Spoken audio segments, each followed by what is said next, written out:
Este programa es financiado a través de los recursos del Fondo para el Desarrollo de la Televisión y los contenidos de la Autoridad Nacional de Televisión.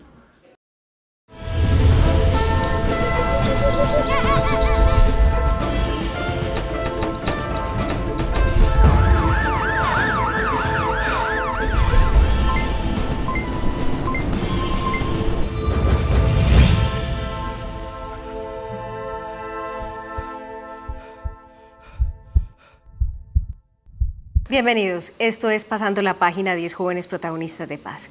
Hoy tenemos la historia de Carlos Blandón, un joven que cuando era niño fue víctima de desplazamiento forzado, pero que logró transformar todo ese dolor y todo ese sufrimiento en superación. Él dice que no hay mejor manera de vengarse que la educación. Esta es su historia.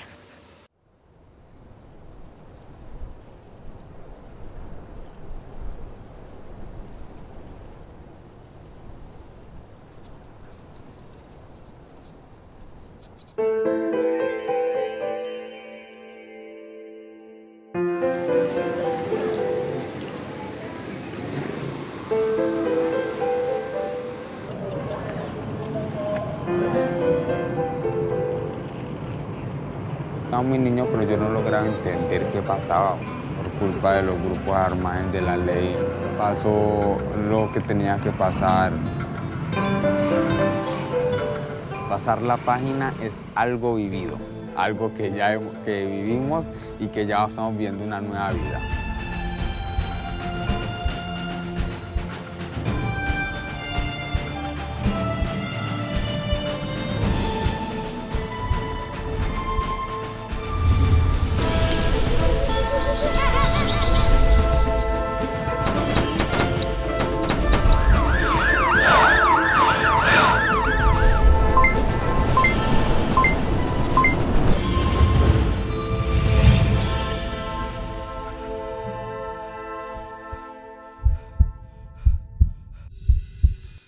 Mi dolor lo transformé, aunque no lo he podido superar, pero lo transformé. Pero aquí estoy dando la cara, la batalla cada día más y superando y mejorando mi calidad de vida.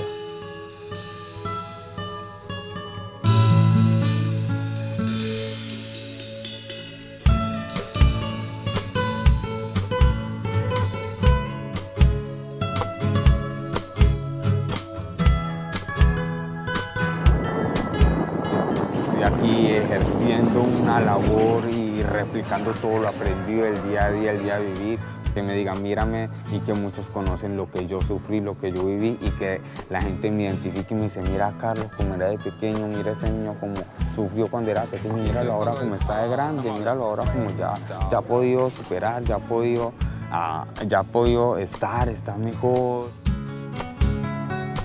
Inicié normal, estudiaba, era un joven muy común y corriente, azotado por el conflicto armado. Desaparición forzada, despojo de tierra, muchos hechos como de pronto muchos hemos sufrido.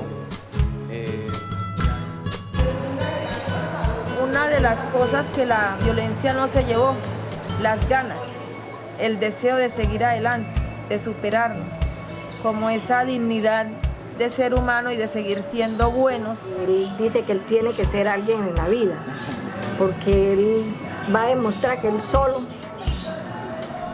da su batalla. La amistad con Carlos Lobón es algo especial, algo chévere. Muy poco nos vemos, pero cuando nos vemos es como si nunca nos hubiésemos dejado de ver. Empezamos a reprochar, a molestar, le cuento los proyectos que tengo, él me cuenta cómo va en su labor social y en realidad es de admirar la labor que viene desarrollando Carlos.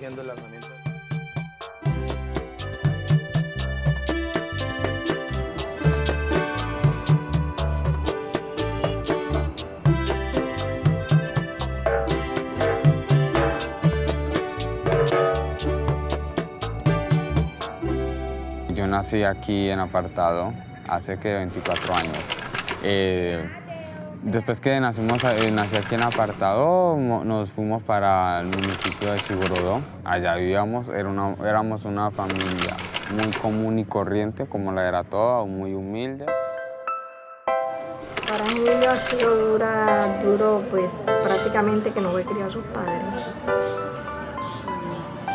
sino de abuela. No fue criado de los padres. Claro que la hija mía fue pues problemas pues de desplazamiento también y todo. Pero ya el papá pues prácticamente como un abandono.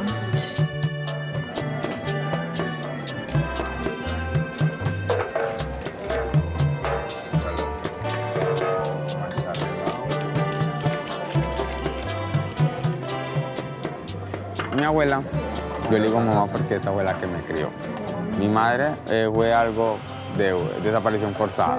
Entonces ella fue la que no tuvo que criarme, mamá y papá. Entonces yo por eso le digo mi mamá. ¿Qué es lo que más me gusta? Tomar avena. Mi mamá, mi madre, mi mamá que me engendró, que me trajo a este mundo, salió un día común y corriente a trabajar hasta el sol de hoy.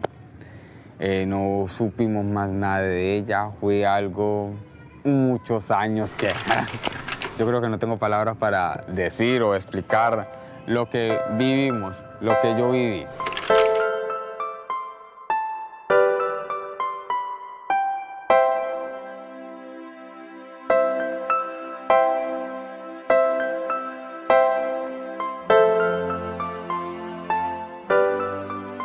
Muchos sentimientos encontrados, al ver que de pronto no estaba aquí al lado mío, al ver que nunca tuve un calor de un padre, de una madre que siempre lo necesité, pero claro, hoy estaba mi abuela, que hizo el papel de esos dos, de ese personaje. Ahí estaba ella, siempre presente y todavía lo está.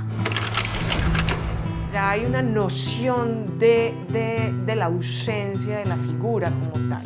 El chiquitico, pues el bebé, reemplaza la figura. El adolescente ya, pues, no la reemplaza tan fácilmente porque entiende que el otro se fue, que el otro abandonó, pues lo puede vivir como abandono y puede responder más afectivamente, pues, como a esa ausencia. Y eso puede generar, lo que te digo, rabia, culpa, hostilidad, agresividad, otra serie de afectos pues ante esa ausencia.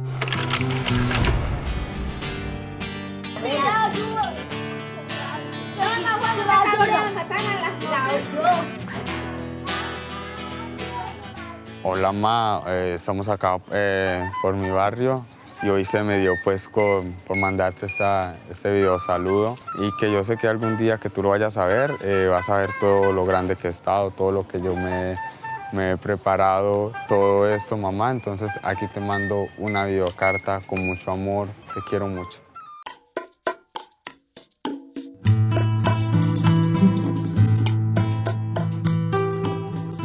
Donde yo vivo es una urbanización que en un tiempo fue donada por el Estado, por víctima del conflicto armado, entonces ahí es donde estamos viviendo actualmente.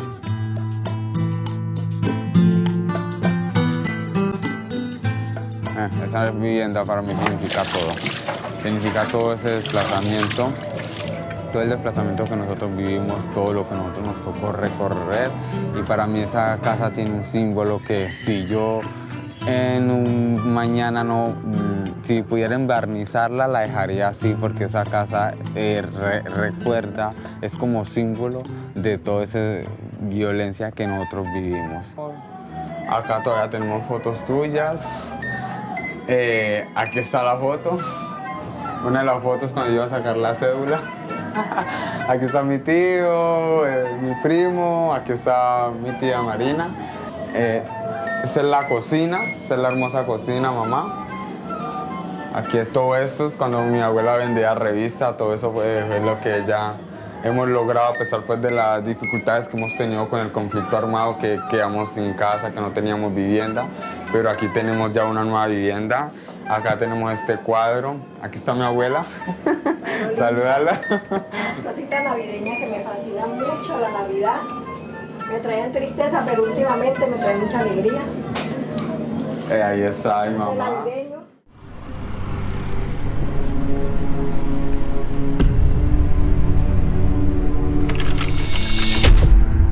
Lo que que era una expectativa de paz se convirtió en un camino de nuevas violencias en el Urabá a partir del año 1991, que fue muy cruel, muy difícil, tuvo sus escenarios críticos en el eje bananero entre el 91 y el 94, pero que a partir del 95 se intensifica con la decisión de los grupos de autodefensa encabezados por Carlos Castaño de incursionar en el eje bananero. Esto generaría la crisis humanitaria más grande que vivió la región de Urabá en toda su historia entre los años 1995 y 1997.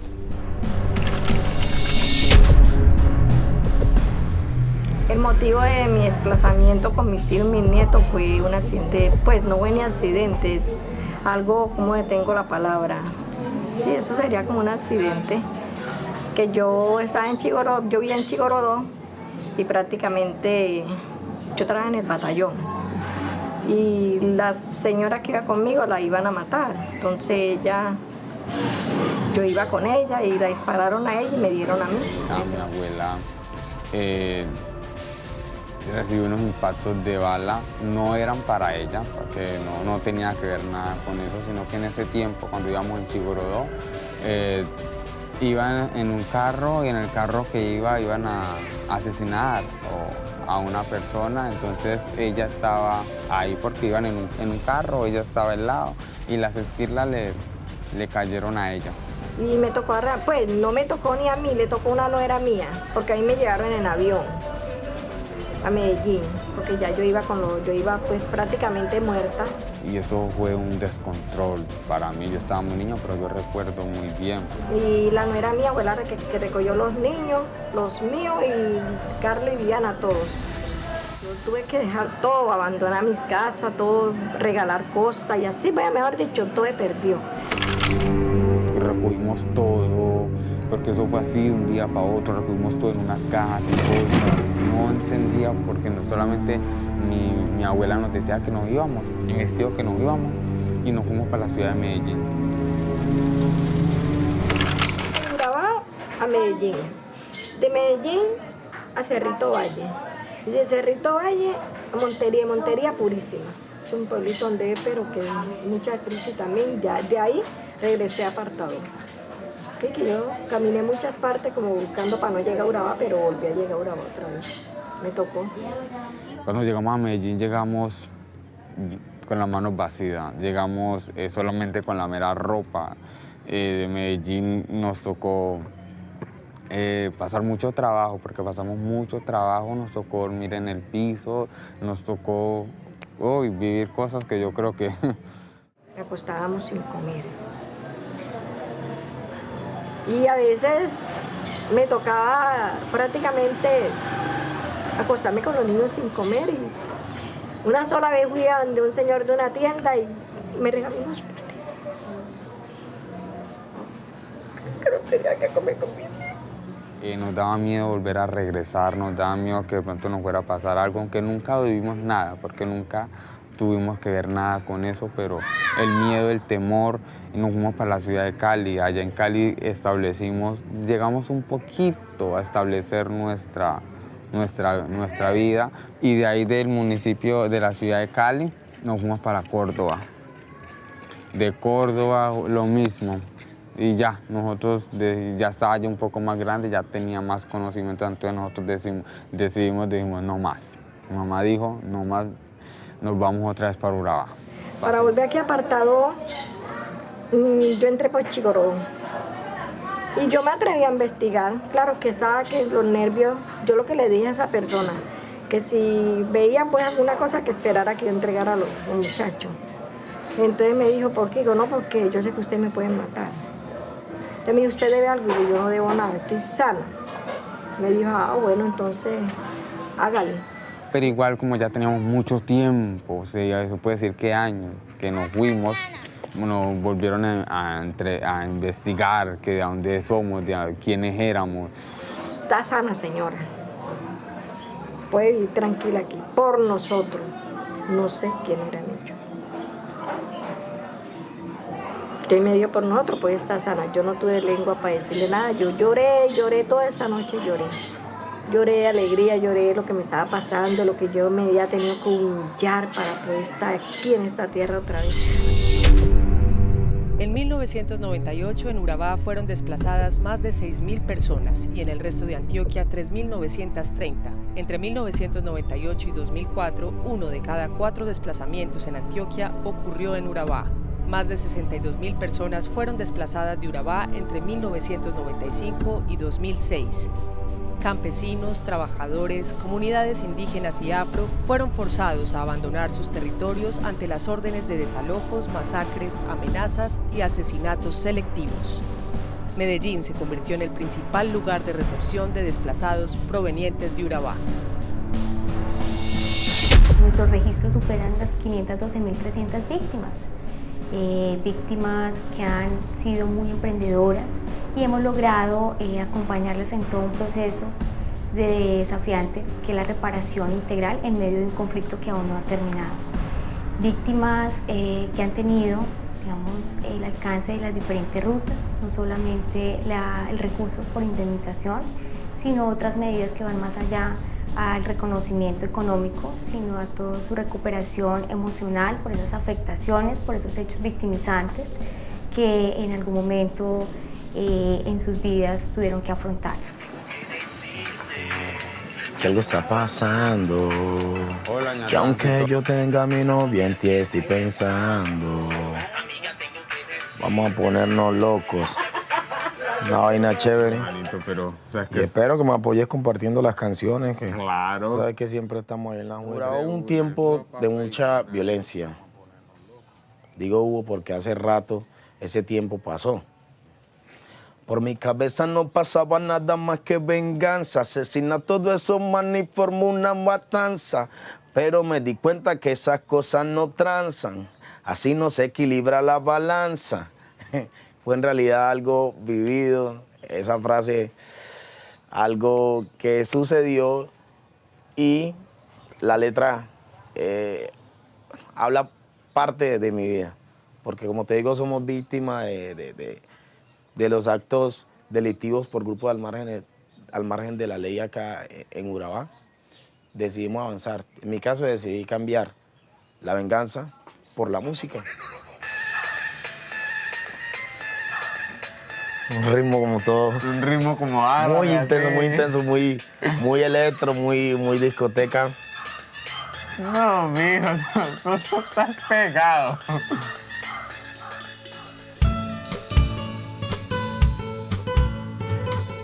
La mejor forma de vengarte es educarte, mostrarle a la gente que en realidad tú puedes progresar.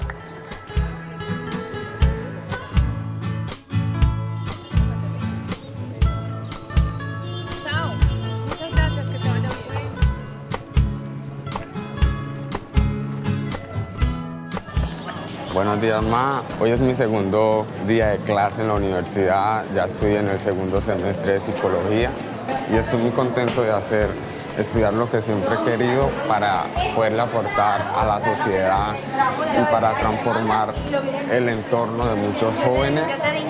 Entonces, aquí voy ya entrando a mi salón de clase. Chao, mami. Te quiero mucho. Sí, estoy estudiando psicología, ya estoy en el segundo semestre. Él quería retirarse del colegio, estudiaba en Policarpa, estaba en el grado 8º. Me acuerdo yo que llegó ese día aquí y me dijo, ay no tía, yo me voy a retirar de estudiar, yo estoy pasando muy mal, que no sé qué, que esto y que lo otro. Me hizo una pregunta que me llegó mucho y me dice, yo le dije, Carlos, vamos para el centro. Y se quedó así y me dice, tía, ¿a ti no te da pena andar conmigo? Yo le dije, ¿por qué? ¿Qué tienes tú? Me dijo, no. Y no me quiso explicar. Yo le dije, no, organícese que nos vamos. Se quitó la ropita y nos fuimos para el centro, que ya estaba en diciembre, íbamos a comprar la ropa y le compré la ropa. Ahí se arrodilló a llorar cuando vio que yo le compré la mudita de ropa del 31. Y que, ay, tía, tú eres muy buena gente conmigo. Ay, no, tía, yo no sabría qué hacer sin ti. Cuando él me dijo que se iba a retirar del colegio, yo le dije, si te vas a retirar del colegio, entonces no cuentes más conmigo. Porque de la única forma que tú puedes demostrarte a ti mismo y a las demás personas que tú puedes es estudiando. Si tú no estudias, yo no sé cómo ayudarte. ¿Qué será sensación, para luego llegar ahí? ¿A qué entiendes cuando te dicen sensación? Sentir algo.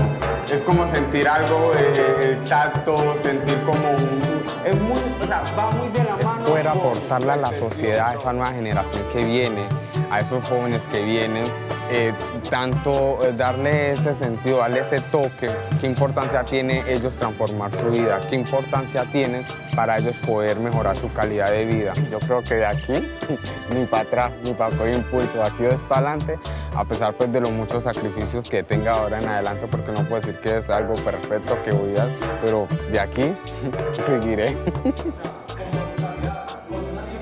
Mire, yo dicto en 2 universidades acá y yo esos muchachos un sábado y un domingo tienen que estar a las 7 de la mañana.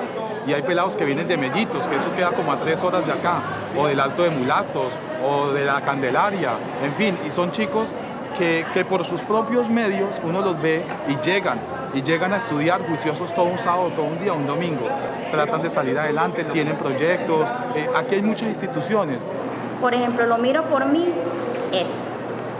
Es la mejor arma que nosotros podemos tener, un libro, estudiar, prepararnos. A pesar de las dificultades que hemos tenido, de las cosas que hemos vivido, tenemos ganas de superarnos, de seguir adelante y que hay que soñar, o sea, no hay que dejar de soñar, que hay que animarnos y seguir para adelante. Por eso cada día más me esmero mucho, madrugo mucho, me acuesto tarde haciendo mis trabajos, pero es algo que yo quiero y que hasta el momento es muy bien. La misma cultura te hace a ti pensar que sí puedes superar esos obstáculos. O sea, nos inculcan en realidad esa fortaleza desde pequeño. Tienen como preparados. Si sucede algo malo, ya usted sabe cómo actuar. Siga su camino, no deje que eso lo dañe. Resignar lo perdido es poner eso perdido en un nuevo lugar simbólico, en mi memoria, en mi recuerdo, etc. ¿Eso a qué conduce? Que yo resignifique lo perdido, que yo me permita cerrar eso, ponerlo en un lugar donde ya no duela tanto y que ya no me consuma toda mi energía vital, el dolor y la tristeza, permite que yo reconstruya mi vida. O sea, uno podría decir que de la resignificación de lo perdido se pasa a la reconstrucción de una nueva vida. Está Carlos, mi amigo del barrio, que está por el camino que es. Yo estoy por el camino de la música, él está por el camino social. Oh, muchachita, me pones loco con tu bailar. Cuando baila el pam, pam, pam, pam, pam, pam, pam, pam, pam, pam. Pam, pam, pam, pam, pam, pam, pam, pam, pam. Pam, pam, pam, pam, pam, pam, pam, pam. Hola, ma. Estoy aquí entrando pues a mi trabajo.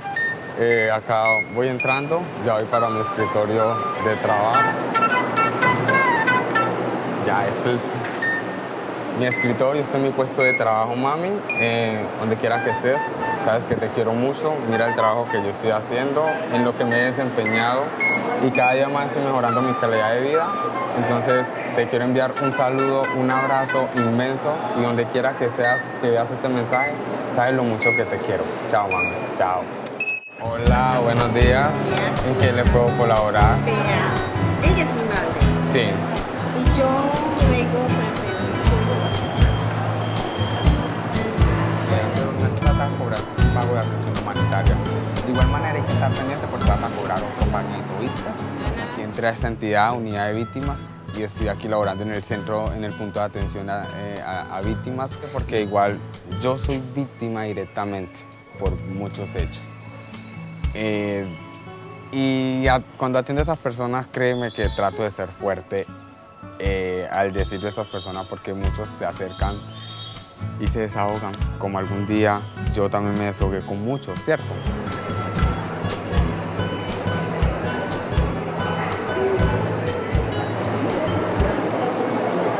Entonces yo siempre trato de atenderlas porque yo atiendo todos los días, diariamente, toda clase de personas, de todas las etnias, de todas las géneros, pero cada una tiene un sufrimiento y un dolor distinto, un hecho victimizante distinto.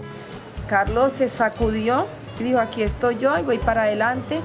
Esto que me ha pasado me volvió más fuerte y a través del estudio yo tengo que salir adelante. Hoy en día yo creo que Carlos es un pelado que para mí es un ejemplo de superación. Yo a veces decía, pero ¿por qué me pasa? Porque a mí, porque yo nací estrellado. Esa estrella que algún día se sentía frustrado, se sentía culpable, se sentía que de pronto con sentimientos encontrados, que se sentía como en un callejón, en un laberinto sin salida, algo pudo salir. Y ahorita esa estrella está alumbrando.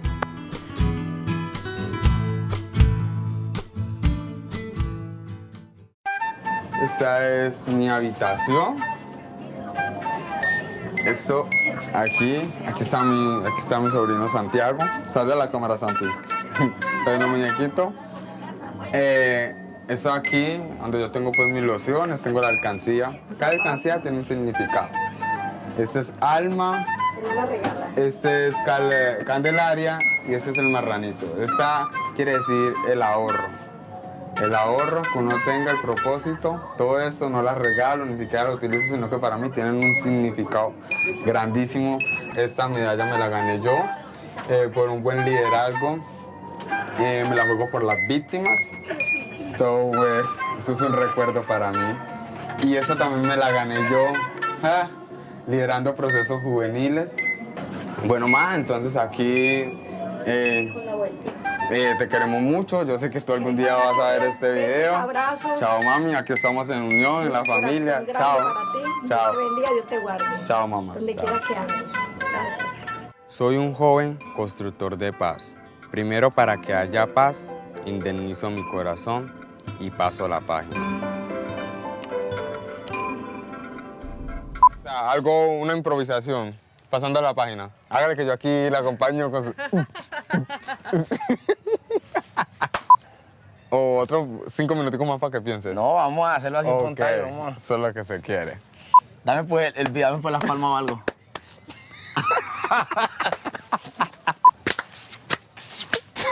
Una cumbia. Bueno, ¿sí? Ajá.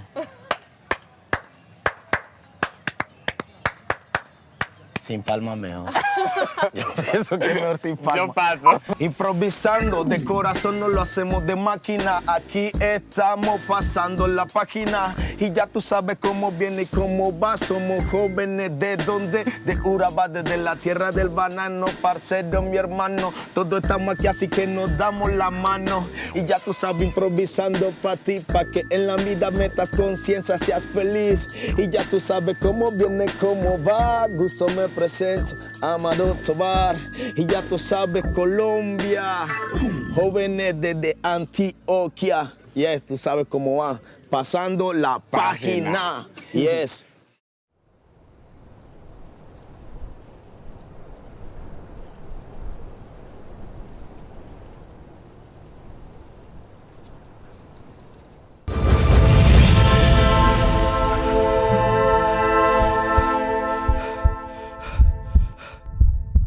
Seguimos en Pasando la Página, 10 jóvenes protagonistas de paz de Canal 13. Y acabamos de escuchar la historia de Carlos Blandón, joven que fue víctima de desplazamiento forzado, pero que logró transformar todo ese dolor y hoy está aportando a la construcción de paz. Esta es una serie que busca justamente aprovechar todas esas reflexiones y todas esas opiniones que tienen los jóvenes de Colombia sobre el conflicto armado y cómo muchos de ellos están transformando y están construyendo paz.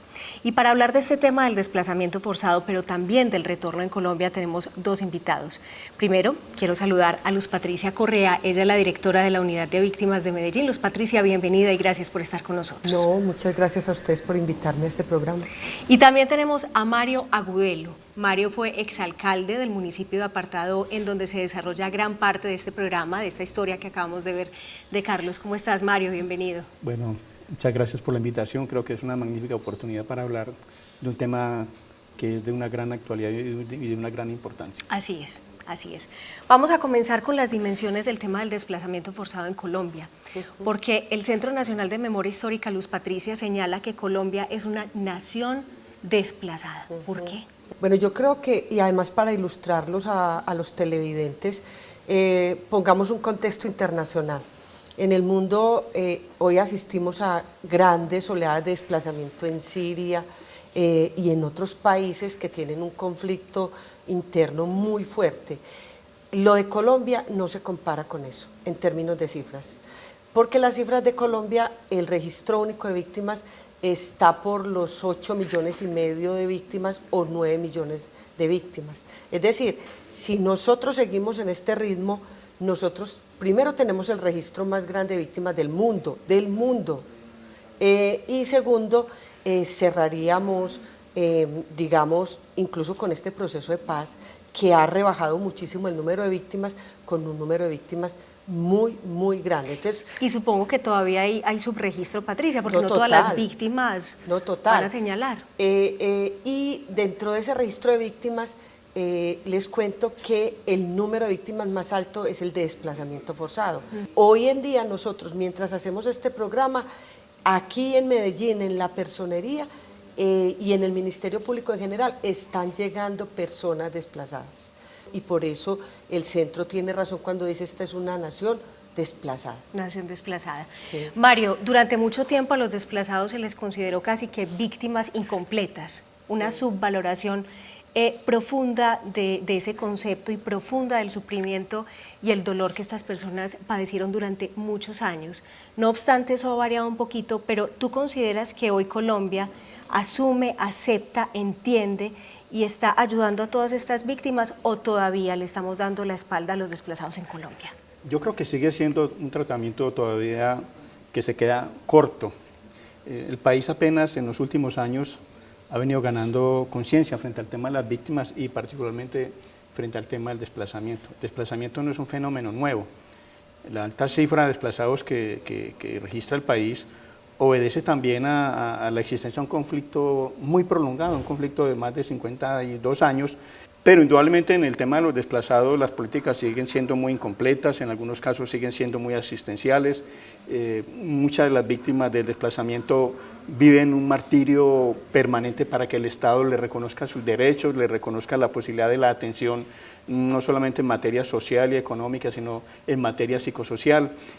Los temas como el tema de los retornos muchas veces son más producto de la iniciativa de los mismos desplazados y no son producto de acciones de Estado que permitan las garantías para el retorno y para el restablecimiento de derechos. Ahorita más adelante vamos a hablar de este tema de los retornos, pero quería preguntarte, Luz Patricia, con respecto a este tema, el término del desplazamiento, es decir, una persona que tiene que huir, no importa digamos, lo importante ahí es tengo que partir, se tiene que presentar el éxodo, es un desarraigo profundo, es el rompimiento de los vínculos familiares, del amor por la tierra. ¿Qué representa, Luz Patricia, el hecho de que una persona tenga que abandonar su tierra, tenga que abandonar todos esos lazos que ha construido durante tantos años? Pues yo lo ilustraría un poco con la tradición griega y era cuando a un ciudadano lo sacaban de la ciudad porque había cometido algún delito, lo desarraigaban. Y yo creo que eso explica justo, creo que el mejor término para explicar el desplazamiento es desarraigo. Es como sacar a alguien de sus raíces, de su lugar, de su entorno, de su familia, de lo conocido. Piensen en esta metáfora, si uno se cambia de casa y eso es dramático, y va para una casa y es en las mismas condiciones o mejor, ¿qué significa para estas personas? Y sobre todo las mujeres que les tocó vivir este desarraigo, porque muchos de los hombres se quedaron en la guerra y se quedaron mujeres levantando los hijos, viniendo a ciudades que no conocían, iniciando una nueva vida, iniciando una nueva crianza sin ningún patrimonio, porque el desplazamiento acabó con la mayoría del patrimonio de las personas. En cifras conservadoras se habla que en Colombia hay 9 o 10 millones de hectáreas abandonadas o despojadas, pero no solo las tierras que dejaron, porque también hay desplazamiento interurbano, las viviendas, los amigos que se dejan en el territorio, por ejemplo los jóvenes. Yo creo que esto genera un montón de cosas que solo las entiende el que las vive. Y son muy, muy, muy dramáticas y cuesta mucho volver a recomponer todo ese tejido, todo ese entramado de relaciones que allí se vivían en los territorios. Yo quisiera que habláramos de los picos del desplazamiento. en Apartado y en general en toda la región de Urabá se presentaron picos muy fuertes, sobre todo cuando llegan los paramilitares a esta zona. Hablemos un poco, Mario, de esos picos que se han vivido en esta región del país por cuenta de la incursión de los grupos armados. Ante todo, los picos más altos tuvieron que ver con la disputa que se presentó entre las guerrillas de la FARC y una disidencia del EPL y los grupos paramilitares. En ese tiempo se llamaban las Autodefensas Campesinas de Urabá y Córdoba, después se llamaron Autodefensas Unidas de Colombia, lideradas por Carlos Castaño. Cuando esos grupos tomaron la decisión de copar nuevos territorios, indudablemente en el eje bananero se presentó una crisis humanitaria terrible. Cuando llegan los paramilitares al eje bananero, su acción fue la de no solamente asesinar a quien considerara dirigente que tuviera ese pensamiento revolucionario, sino que también empezó a atacar lo que llamaban las bases sociales. Y esa estrategia era simplemente de tierra arrasada, era el de atacar la población de manera indiscriminada por el solo hecho de estar en un área de influencia de un grupo guerrillero. Entonces hubo casos dramáticos. Sobre todo se presentó en el caso de San José de Apartado, en el caso del casco urbano de Apartado fue muy difícil la situación en la comuna número 1, que prácticamente se convirtió en un territorio desolado y abandonado. Se presentaron circunstancias muy difíciles también en el área entre Chigorodó y Mutatá, sobre todo en el sector de la Panamericana y Bajirá, y todo esto hizo parte de esas lógicas criminales, de esas lógicas del conflicto que colocaron a la población al centro de la acción de actores armados, particularmente de los grupos paramilitares. Lógicamente que todos los actores armados desplazaron, todos los actores armados en esa dinámica de confrontación acudieron a ese método perverso de atacar a la población. Muy bien, Luz Patricia, se dice que el 99% de los municipios en Colombia son expulsores. No obstante, uno sí puede encontrar unos patrones de unos municipios y unos departamentos más afectados por el tema del desplazamiento. Y esto está relacionado con lo siguiente, y es que el desplazamiento se convirtió como que en un instrumento de guerra para poder despojar o desalojar de aquellos territorios muy codiciados por actores del conflicto armado. ¿Cuál es la relación entre el desplazamiento y las economías formales e informales? Usted en Medellín encuentra personas del Guaviare, encuentra personas de todas partes del país. Quiere decir que se reconfiguró por completo todo el tema poblacional en una ciudad como Medellín. Usted encuentra gente del Chocó, de Santander, de todas partes, viviendo en esta ciudad, lo cual hizo que tuviéramos un cambio cultural enorme. La transformación cultural que hoy vemos en Medellín es producto de todo lo que generó el desplazamiento. Pero con respecto a las relaciones del desplazamiento con las economías, yo creo que hubo muchísimas estrategias de control territorial. En el tema de despojo fue clarísimo. Claro. En el tema de abandono fue clarísimo. En Urabá, que fue una de las regiones más despojadas, siguiendo para el oriente antioqueño, que fueron regiones profundamente despojadas y abandonadas, ahí había toda una intención de repoblamiento. En casos como San Carlos, como Granada, hubo un repoblamiento enorme. Los pobladores empezaron a ser muchachos de Urabá, muchachos del Chocó, que uno decía en San Carlos, en Granada y en San Luis, ¿qué hacen estas personas? Fenómeno que todavía se da, por ejemplo, con el tema de la minería ilegal. Claro. Usted encuentra en San Luis muchos habitantes que vienen del Bajo Cauca, que no encuentra, nuestras lógicas en desplazamiento era mirar, las personas se iban hacia dos lugares, donde pudieran esconderse y pudieran estar anónimos, para que no lo reconocieran los actores armados ilegales, donde pudieran generar un nuevo proyecto de vida, pero lo que uno encuentra en estas nuevas dinámicas es que el desplazamiento se está dando, sobre todo en la minería ilegal, en relación a nuevos territorios para explotar. Vamos a hablar un poco a propósito de todos esos intereses que se conjugan en el territorio, Mario, en Urabá, pero ha pasado en otras zonas, como ya lo hablaba Luz Patricia, por ejemplo, en todo el Pacífico vemos el tema de la explotación minera, pero también en el Catatumbo, los sembradíos de palma, que antes veíamos cultivos de todo tipo, pero ya ahora se centralizó y ya solamente hay cultivos de palma en ciertas zonas. ¿Cómo se ha modificado el territorio en la zona rural a propósito del desplazamiento. Incluso hay quienes señalan que hay casi que una descampesinación del campo en Colombia por cuenta de todo ese éxodo masivo de campesinos. ¿Cómo ha afectado el desplazamiento al campo en Colombia y las políticas rurales? Le pongo el ejemplo de Urabá. ¿Qué ha sucedido en el norte de Urabá? El norte de Urabá fue la región, estoy hablando de Necoclí, Arboletes, San Juan, San Pedro, fueron los municipios en los cuales empezó a consolidarse el proyecto paramilitar. Allí, cuando empieza ese proceso que se dio desde finales de la década del 80, era una región básicamente de migrantes de Córdoba, de Bolívar, pequeños campesinos.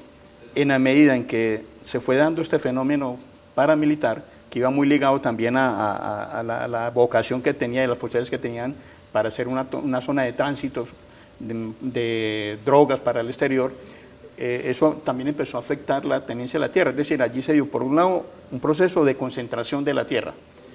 Se dio de una manera, en muchos casos, casi que gradual, gota a gota, crítico lo que yo comentaba del año 93 al 95, y fue cambiando primero esa tenencia. Segundo, fue dando origen a nuevas economías, como fue el peso que fue ganando, por ejemplo, el cultivo de la hoja de coca. Claro. Y de otro lado, ya cultivo, digámoslo así, economías legales como la de la ganadería. Es que esto es una sumatoria de muchas cosas. Está de por medio de los intereses económicos, pero también un interés geoestratégico desde el punto de vista militar, de desplazar del territorio a una fuerza social que no es confiable para su proyecto y simplemente consideran que lo mejor es que ese territorio desde el punto de vista poblacional quede vacío a cambio de garantizar un control militar. Es decir, esos territorios importantes como corredores militares. Entonces muchos de los desplazamientos también obedecían a la importancia geoestratégica que dentro de las lógicas de la guerra tienen territorios. Entonces, en el caso de la serranía de Avive, entre ellos San José de Apartado, era atractivo no tanto por la vocación agrícola o por la importancia de esos terrenos para nuevas economías, sino que era importante ante todo como un corredor estratégico dentro de ese balance de confrontación entre actores armados y legales. Los voy a invitar para que después del corte vamos a hablar acerca del retorno. ¿Qué tan difícil es retornar luego de años de estar por fuera de la tierra? La problemática que eso implica, por ejemplo, tener ciudades receptoras de una cantidad de desplazados que a veces no tienen los recursos suficientes para poder atender a toda esa población. Vamos a hablar de estos temas y otros cuando regresemos aquí después de este corte a Pasando la Página, 10 jóvenes protagonistas de paz.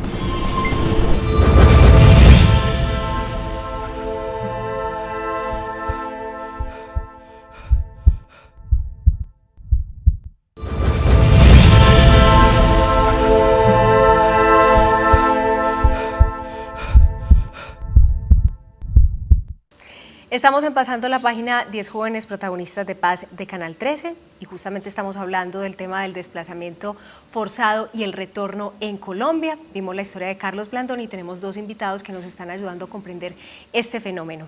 Luz Patricia, se dice que el 50% de la población desplazada llega a las grandes ciudades, Medellín, Bogotá, Cali, Barranquilla, Cartagena, y en muchas ocasiones estas ciudades receptoras no tienen la posibilidad de atender a los desplazados como se debería. ¿Cuáles son las consecuencias de la llegada de todas estas personas a estas grandes ciudades y también qué implica para ellos llegar a estos centros urbanos tan diferentes a las zonas rurales donde habitaban? Claro. Fíjese en esta dimensión, 8 millones de personas moviéndose por todo el país, escogiendo grandes ciudades para estar en el anonimato, para no ser perseguidos, ¿cierto? Estas grandes ciudades no estaban preparadas ninguna para recibir esa avalancha de población. Nosotros recibimos el equivalente a unos 50 municipios de Antioquia, como Medellín. Recibimos un San Carlos, un Granada y varios municipios de Antioquia, casi que por completos. Nuestro primer gran desplazamiento en Medellín fue el de Urabá. Recibimos muchísima población de toda esta región. ¿Eso qué implicó? Una ciudad como Medellín, que es una ciudad que desde el aire vos la ves, es un valle, es una ciudad que no tiene mucho hacia dónde crecer, sin unas laderas que pueden ser muy inestables, la población se ubicó por completo ahí. ¿Eso qué implicó? Demanda de servicios públicos, replanteamiento de los planes de ordenamiento territorial de la ciudad, implicó planes de desarrollo que pudieran lograr incluir a toda esta población, más escuelas, más salud, más proyectos de generación de ingresos, pero además todo el tema cultural que implicó para la población. La gente le dice a uno, yo no había visto un carro, yo nunca me enseñé a estar en la ciudad, no entendía esas casas tan pequeñas, no entendía que uno saliera a la calle y le vendieran los limones cuando uno los cogía en la casa, no entendía que le vendieran el agua. Todo eso ha cambiado por completo la lógica de lo rural. Por eso a la hora de pensar el retorno, los jóvenes casi siempre quedan atrás. Los jóvenes difícilmente retornan, porque claro, si usted tiene en una ciudad, tiene los amigos, tiene el internet, tiene las rumbas, tiene digamos todo su relacionamiento, cuando van a lo rural, lo rural sigue casi que igual. Es la misma escuela donde difícilmente hay un computador, no hay una cámara, no hay redes sociales, el teléfono no entra, no hay señal, no hay antena que permita que vos puedas hacer una llamada, no tenés WhatsApp. Entonces, ¿cuál es el incentivo para volver ahí? Entonces, aunque se busca un restablecimiento de los derechos, hay de todas formas en el fondo un desmembramiento de la familia, del núcleo familiar por completo, aunque se intente ese retorno en muchos casos. Total. Yo quisiera, Mario, que habláramos acerca del retorno. ¿Qué tan difícil es retornar? Ahorita con Luz Patricia vamos a hablar del tema de los casos exitosos de retorno en Colombia y en Antioquia, pero yo quisiera que nos contaras acerca de las condiciones ideales para que las familias puedan retornar a esos territorios. ¿Qué tan difícil es retornar? ¿Qué tan fácil es retornar? ¿Y cuáles son esas condiciones ideales para poder lograrlo de manera exitosa? Para mí el punto de partida tiene que ver con la dinámica que asume en cada territorio el conflicto armado. Es decir, en un momento de mucha polarización, en un momento de escalamiento, lo que se da es desplazamiento.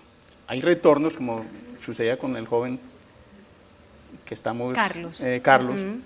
Que se dieron más cuando los niveles de esa confrontación, de ese escalamiento bajaron y tuvieron la oportunidad, inclusive casi que con el permiso del actor armado, regresar.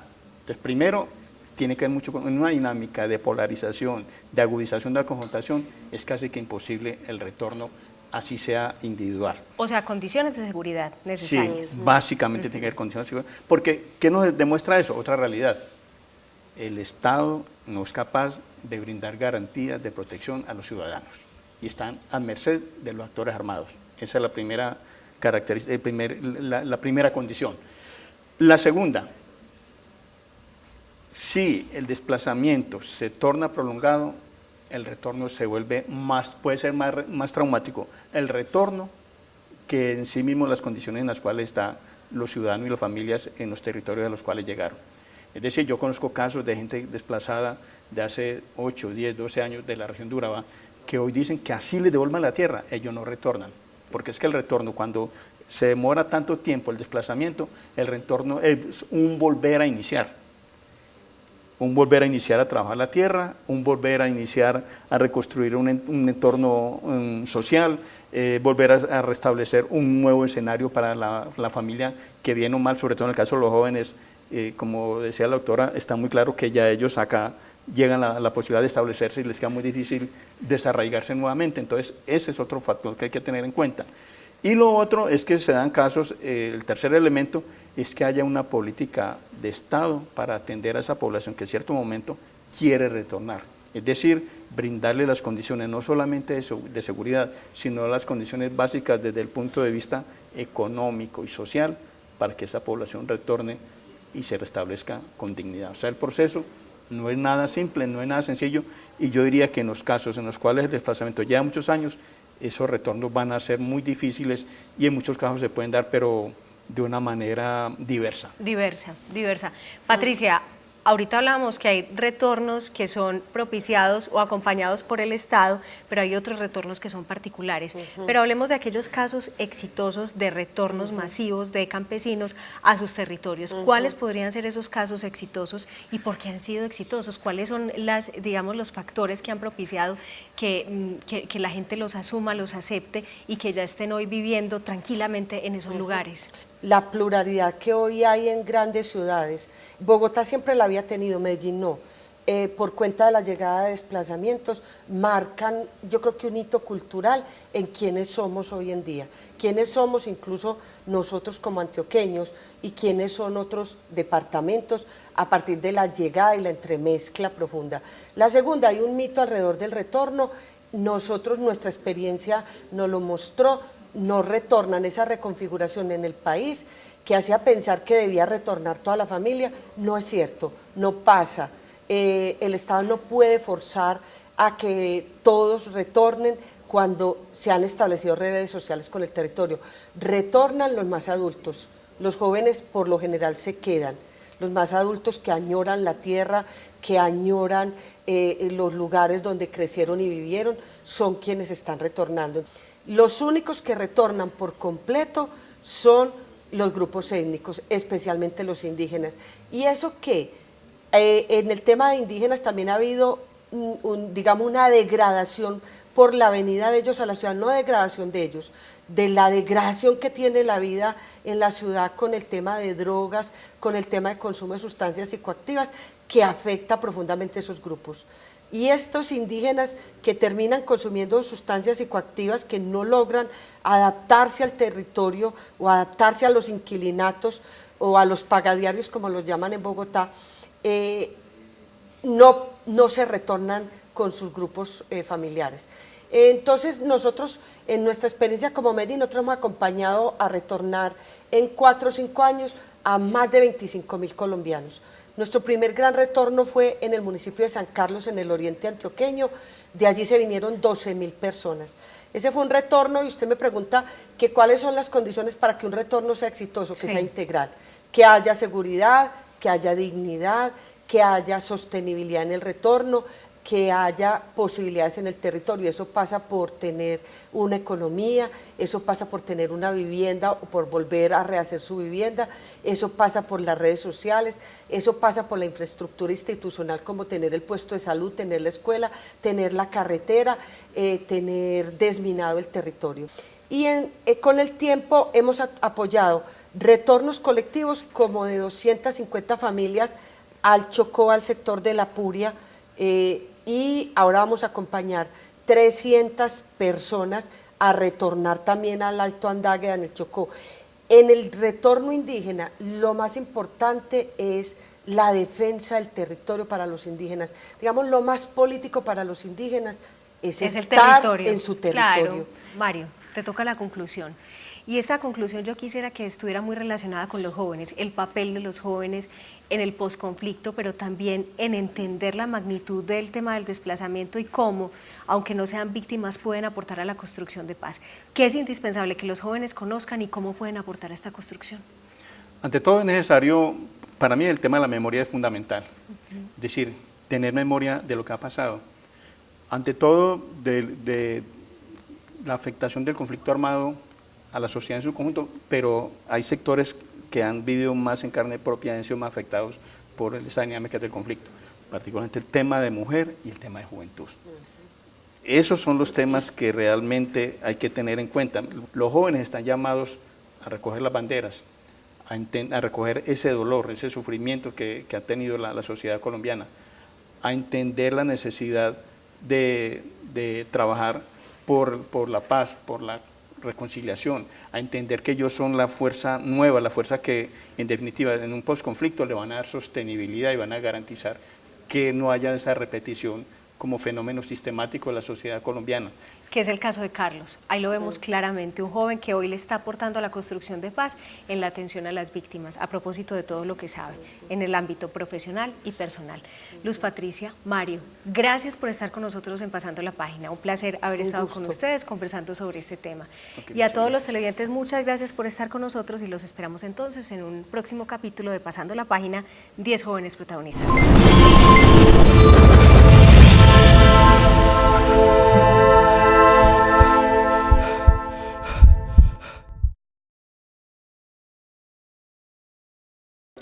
Este programa fue financiado a través de los recursos del Fondo para el Desarrollo de la Televisión y los contenidos de la Autoridad Nacional de Televisión.